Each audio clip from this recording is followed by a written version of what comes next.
Now, my brother, my sister, Bawumia is a waste product. That is why I will not waste my time to listen to Bawumia.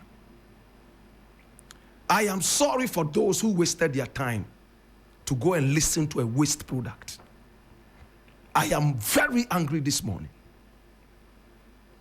My brother, people had time to go listen to a man who is on a liar-thon. My brother, people had time to go and sit down and listen to a tape on repeat of lies. I am hurt. When the NPP was coming into power, they used, abused, and now have decided to push Bawumia aside. He was their main henchman. He went around throwing around a lot of anecdotes. He went around, my brother, my sister, talking gibberish. At the time, we thought he made sense. At the time, we had seen our economic whisked. At the time, we said this was Ghana's version of Adam Smith.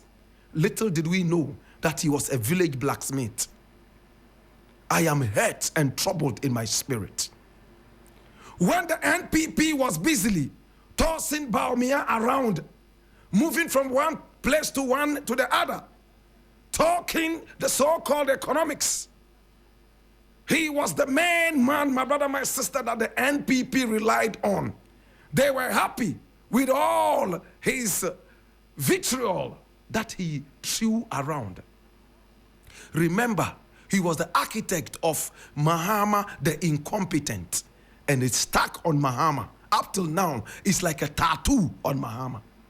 Of course, we all saw Mahama as very incompetent, very corrupt, and for that matter, we wanted the competence of the NPP.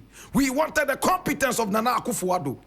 We wanted the competence of the finance guru, Dr. Bawumia. Little did we know that he was a buzu. A guru who has become buzu is so hurtful. Today, my brother, my sister, I am listening to bits and pieces of what Bawumia said, and I think I am about to get cancer of the brain. Hallelujah. My brain is all messed up. I am wondering exactly, my brother, my sister, what my countrymen have seen in Bawumia. On the screen, you will see a lot of things that Bawumia said. Today, I have time to go a little bit into what Bawumia said. First and foremost, Bawumia says that he is going to trash out the e-levy. Can I touch it? Can I touch it, please? It's an insult to the people of Ghana. It's an insult to us. My brother, before they passed this e-levy, we all saw the gymnastics, the political hula baloo that happened right there inside the Parliament House. We saw people chewing ballot papers like goats on heat. We saw how people punched each other's pot bellies, all because of balloting and all that in the Parliament House before the e-levy. What happened to the e-levy? My brother, my sister, we saw people who flew in from all over the world, Ghanaian MPs who were flown in chartered flights. Some of them were even on the surgeon's tables with their brains cut open and being read like a newspaper. They flew all of them in. They told them, if you don't come in, you let down the country, you let down the party. Come in and vote for e-levy. Look at the gymnastics that surrounded the so-called e-levy. Bawumia was very quiet. Today we are told by the Minister of Information that Bawumia was actually the architect of the e-levy tax sheet. He played a very significant role in drawing up the whole e-levy tax sheet. Today, the hypocritical blacksmith, my brother, my sister, is telling us that when he comes into power, he will eradicate the e-levy.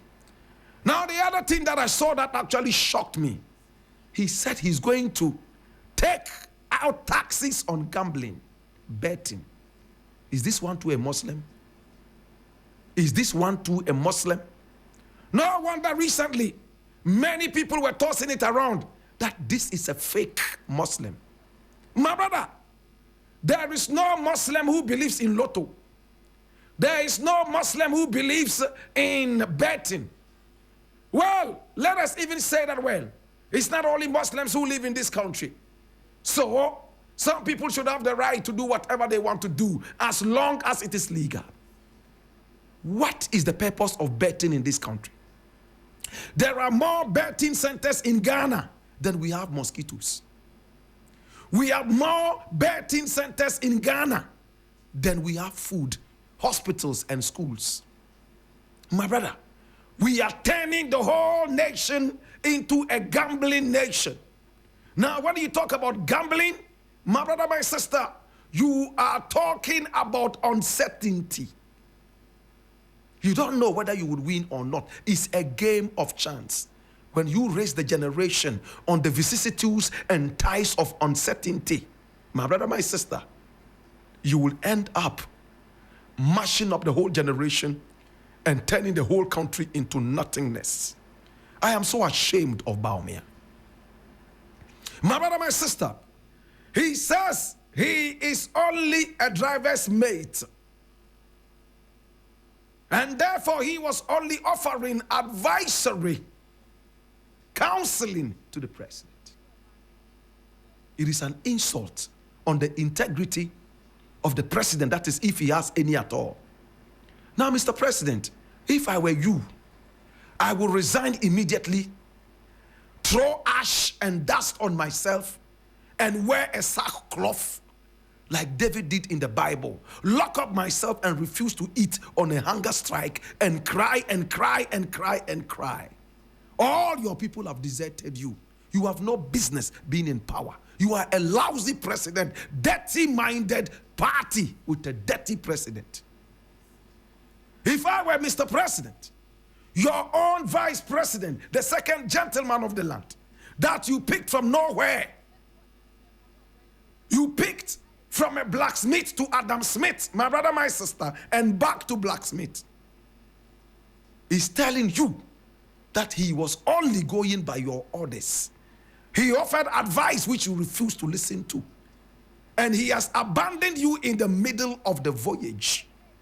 Now you are sinking like the Titanic. I am so terribly hurt by what Bawumia is saying. I don't know what the NPP is saying. If I were the NPP, my brother, my sister, we will go for another primaries and kick out this guy. He is telling you that he does not stand by the whims and caprices of the NPP anymore. He is his own man now, that the president refused to listen to him and that he was only a driver's mate. My brother, a bad driver certainly makes a bad driver's mate. A bad teacher will make a bad student. No two ways about that. My brother, my sister, Bawumia is telling us that when he is voted into power, he will deal with the sporting side of Ghana. He will build Afro thefts, Astro thefts all over, and whatever and whatever. I look at Bawumia and I shake.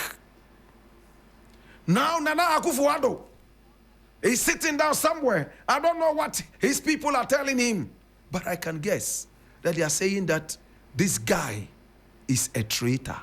That is the Judas of Nana Akufo-Addo's government. My brother, the country is in a quagmire. His own party people have deserted him. His own party people have no regard for him. They call him the arrogant president who listens to nobody. Bawumia now says that he's going to abandon all those taxes and that he's going to do what? He's going to make sure that the nation becomes a better nation. My brother, my sister, from what I am reading, I do not see anything new that Bawumia is bringing. And he's saying that he's going to review ex gratia. You are going to review ex gratia. What happened to ex gratia all this while? You are still in power. You can eradicate the e-levy. You can eradicate all the dirty taxes. The effusion, emission, and whatever fusion taxes, you can take them all out. You are still in power. You are waiting for Nana Akufo-Addo to get out of power. Oh, what a betrayal.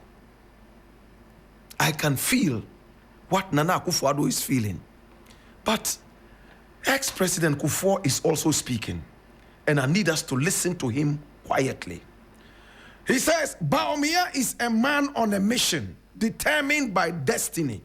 Accept him, Kufuor tells Ghanaians. And I read, former President John Agyekum Kufuor